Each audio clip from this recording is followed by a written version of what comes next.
a snowball, and most importantly, we want to be able to take your space aggressively. So expect to see a lot of blood in this game. In your face is what RRQ Akira wants to get at against NIP Flash, who, by the way, had an amazing game 2 against EVO's Glory just earlier. Now we'll see if they can take that momentum into the Land of Dawn, into potentially a sweep, because that's what we're looking for. Again, it was mentioned by our analysts that points are very scarce now, and they are super duper important, because again, we might end up with as bad as a 4-way tie.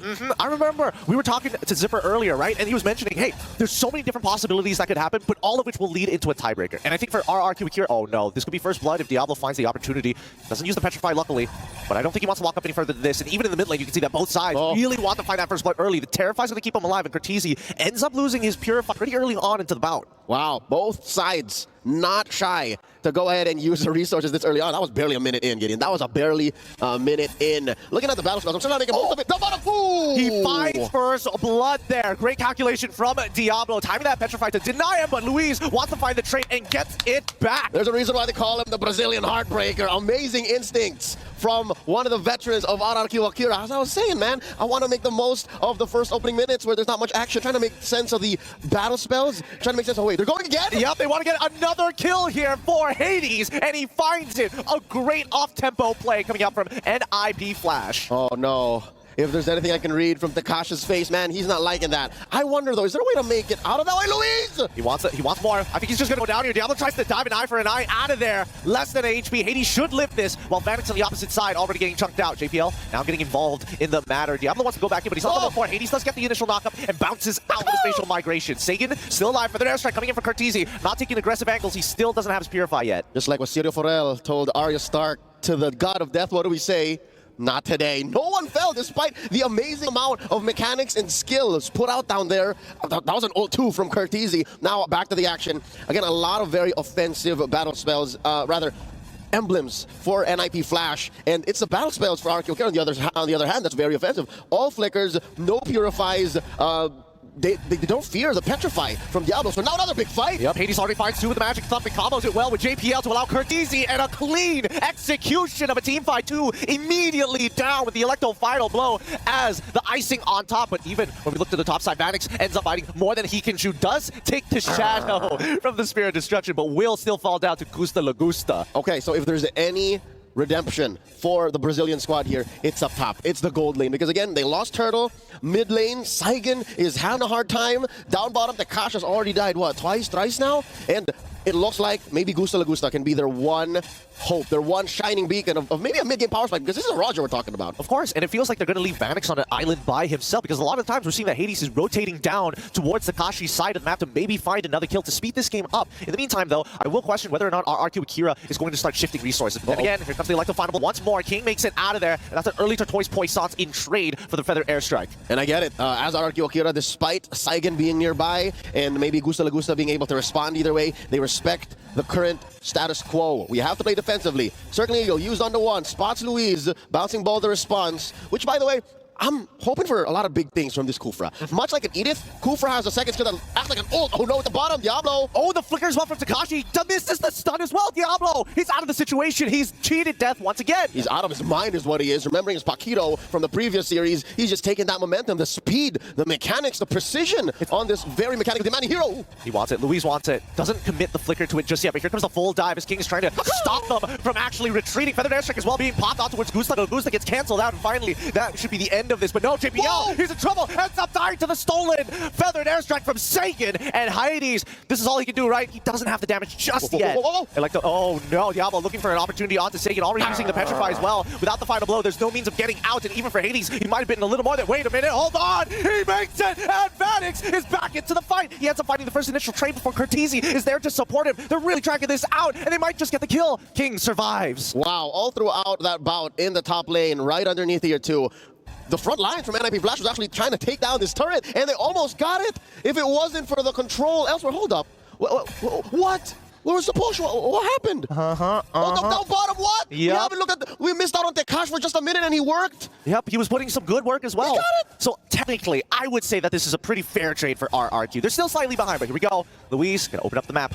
We gotta calm down here. These fights, they're going to keep on happening, and JPL spots every single member of RRQ Akira. They get the initial knockup with Hades. He wants a little bit more, despite spacing everybody else to conceal, and it looks like RRQ wants to re-engage into this fight. Even Takashi with the bravest fighter as well. They do fight Cartesi, and it's too late. He's already down. Great catch by Luis. Vanix, he's gonna bail away. It looks like NIP Flash just gonna back off. All right, we're looking at a turtle, potentially the second one. Both teams are actually taking their time with these major objectives because they're so focused on fighting, and the Brazilians get one. Getting this out, can we say that now we're at equilibrium? Looking at the gold, looking at the map, RRQ Akira have survived the early game. Yeah, considering everything that happened down on the bottom side, like, this is great recovery. It shows maturity from this Latam squad. All right, looking at the gold diff again, Gusta La Gusta, right where he needs to be against Vanix. Luis, well, again, as the Kufra, when you're up against Matilda, you're really giving up more to your teammates, and you're allowing for these assists more aggressively. Check this out. King against 2. Luis taking control of the river. And here it comes once again, the Feathered Airstrike and the Soul Feathered Airstrike back in response. They do find the initial kill, but can they get a bigger trade? Luis does end up finding the kill on towards Diablo, and Vanix takes him out with Gusta Lagusta still on the chase. He gets JPL. That's a double instantly. A 3-for-2 trade in favor of RRQ Akira. Me gusta this Rabbit Lobo. He's still going. Oh, and he gets Vanix as well. Make that 4-for-2. So worth it. Let's look at the SDC replay. Wow. It started off with a relatively shaky response from RRQ Akira. King going down first, but then again, it was the bouncing ball. Luis held him down. Yes, he did trade for his life. It started off as a bad engage. They were down 2, and then eventually the cores from RRQ Akira came through, and that's why you saw in that replay. Player cam, Luis was like, yes, that was good, that was good. That's what they need, right? Portuguese. In Portuguese, of course, naturally. But I think this is the problem, right? Initially, NIP Flash said, hey, with the amount of items, with the amount of damage, we're thinking about 2 cycles, rotations of our abilities. We want to use them at least twice in a fight, and RRQ Akira are now catching up to that idea as well. Yep, they are ahead about 1,000 gold here. King continuing the aggression. One of the reasons why Baksha is one of the few jungle utilities that actually flourish in this current metagame is despite being down, despite being behind, his kit doesn't change. The way you engage doesn't change. So that is a level of consistency you can expect even from a team that's playing from behind. But that's a problem that RRQ Akira has no longer to deal with because now they're kind of ahead. Even if it is NIP Flash first to the scene. Lord here approaching half health. Gets a soft reset. King knows Hades is around. This could be a potential 5v5. I love how Takashi is taking control of that Y bush. Oh, yeah. They just got to make sure that these choke points are going to be clear, right? And I think that even for King, his objective, he's still looking for Cartesi, right? A large majority of this game has been, can we hit the mid game without having to take too much damage from the Feathered Airstrike? And if they can get another pure fight out of Cartesi again, I think RRQ Akira can replicate their previous fight. And river control now belongs to NIP Flash. King spots one in the pixel brush. Committal! All right, but Hades out of it instantly. Luis just short, just 2 inches short from catching him. But now the rest back away. Diablo does get the Malefic Roar, so this is going to be a pretty big power spike for him as the Benedetta. As long as he has that Electro Final Blow plus that Petrify, squishy backlines could be in trouble. Hades gets the initial Magic Thumb. King, he's going to start zoning away. Feather Airstrike is already up. The stolen one is dealing much more damage, and Lagusta kills Hades. Now on top of Vanix. Dodgers away for the Spirit Destruction, as well as depositioning from the sideball. But Diablo, he fights King. Cartesi the next to fall with the help of Takashi, but most of the time, when we look at the kills, it's 2-1 in favor of RRQ Akira. And now they make a beeline for the Lord. 2 core heroes plus 2 chunky enforcers putting up a barrier. Yep, they're going to commit to this. I don't think NIP Flash can actually fight it. SOD off of cooldown. Can't even think of using that. Huge win for the Latam Kings. Rather surprising that they were able to come out on top in that fashion, right? You would imagine that when we're talking about Takashi and as well as Diablo, there's a pretty big difference between the 2 gold-wise. Yep, now we'll wait to see until the gold spread shows again. And in the items, we'll notice as well how far each role is from the other. We're approaching a 2K gold lead now for RRQ Akira with the Lord marching down mid. Here we go. Oh, I love how despite having a hard start, King has just great damage coverage right now. Yeah. He has the Antikiras and the Athena shield. Do your worst, Hades. Do your worst, Kurt. Yeah, he can't get 100-0 here. And that's the important factor. As long as he's able to frontline for his team, red tree or not, if they win the team fight, they're going to make this trade worthwhile. It looks like RRQ Akira are going to start sieging the tier 2s, cutting off supply routes and reinforcement pathways for NIP. But I think at this point of time, right, it really boils down to execution. Here comes Luis once more trying to open up the map. Oh, Hades, he saw the magic was going to cancel. He can't seem to get out there. He gets locked down by Takashi as well. As the rest of the team tries to zone them away, they cannot save him. Diablo even committing to try and cut them off. Hades on the Guinevere is not a free casualty. That's not a hero you're just willing to give up willy-nilly. And now they're looking at all of their turrets outside their base, taken down. Takashi cutting it through, proxying it from behind, and that's the wave crashing on down, taking that last turret. About a minute and a half until the next Lord comes through, and maybe the one way I see NIP Flash contending for that is through an SOD and a full-range Feathered Airstrike from Cartesi. That aside, every other bit of engagement that they have has to be very cheeky. Again, they're not looking at like a Cho, they're not looking at like a Atlas is out of the meta. But you know what I mean? Like how it's a full Grok. They're not. That's the thing. Again, in hindsight, I think our analysts will go deep in, especially if they win. The Grok ban by Coach Cabral. Now the fight. Purify instantly. Continue tries to reposition as the rest of the team is just taking damage. Maddox is already down. Gustavo goes to isolate him. Oh no, even the stun connecting from Takashi. They're connected to the Kala here. Everybody is one. RRQ Akira takes an amazing trade 2-for-1 again. Gusta Lagusta, half man, half wolf, all rabid. 7-1-6. About half of RRQ Akira's kills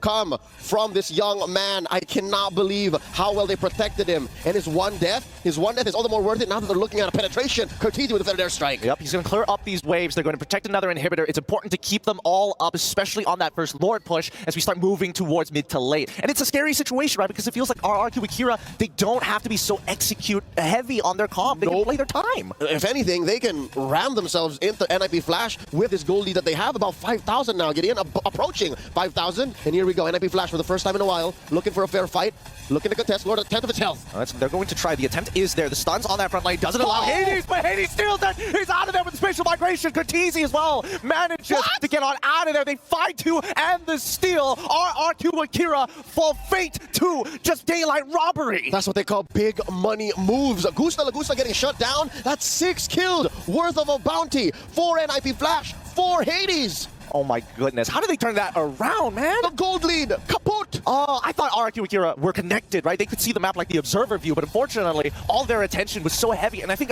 maybe they made the call a little early.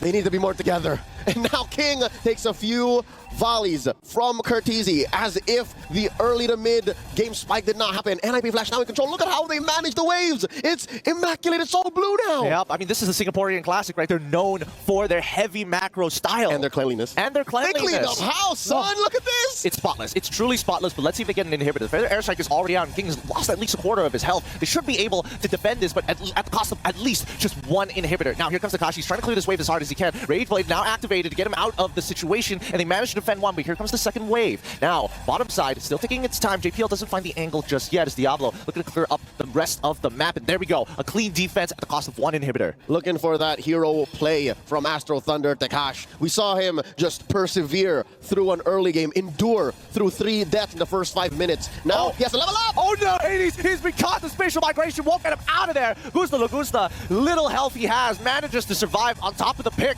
Now, NIP Flash with a man down.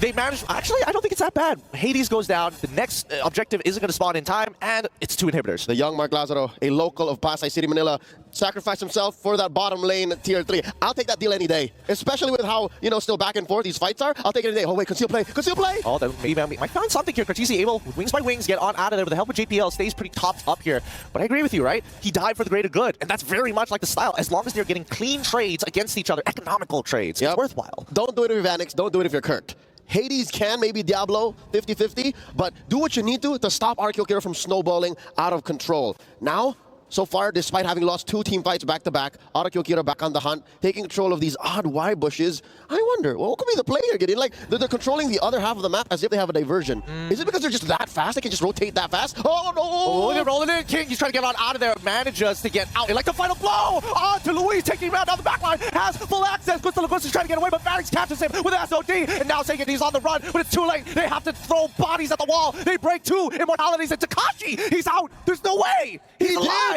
But he did! And Curtizi looking to go hunting, wins by wings, no one home. Despite surviving what should have been a lethal engage, RRQ Akira still not very happy with the results of that team fight. Look at this once more. NIP Flash just welcomed Luis with open arms, melted him like he was a baby marksman. That is a Kufra you're looking at. Treated him like a level 1-1-1. Yeah, and you can see Gusta Lagusta. He's like, man, I just got clipped at the very edge of it. The very edge. His spacing was good. To be honest, he was getting away with so much in the first 10 minutes of the game. That's also fair. Just like and pounce here, dash on through there. Casual instant karma. Iframes. Not this time. It was bound to happen. Now, they got to defend. Oh, here comes the bait here from King. Luis unable to catch anybody just yet, but that's the Feather Airstrike as well as the SOD. They're not going to take it this time round. They need to sync up with the rest of the waves. They've got 2 pushing waves, but one slower and the other faster. Oh, these are Major waves, man. Big, empowered minions. Plus a Lord up top. Feather Airstrike stolen by Saigon. Doing his best. I can feel him sweating, man. This is tough. Yeah, I mean, I think it's even more annoying for NIP Flash here because they're looking at this and like, man, I can take another inhibitor, but really, I just want to crack open the crystal. But if I jump too hard, Luis could punish. Here comes the conceal. Luis behind the crystal to try and make the play. Doesn't find anybody just yet. Slow motion, Hades gets the knock up onto Luis for it. Now he likes to find a ball being committed as well. The petrify out to Lagosta. He's down. Diablo finds the pick of a lifetime, trading his life for higher. And that's NIP Flash taking this game. That's 1-0. Nicely done by the Singaporean reps. Amazing Aikido performance from NIP Flash, the champion.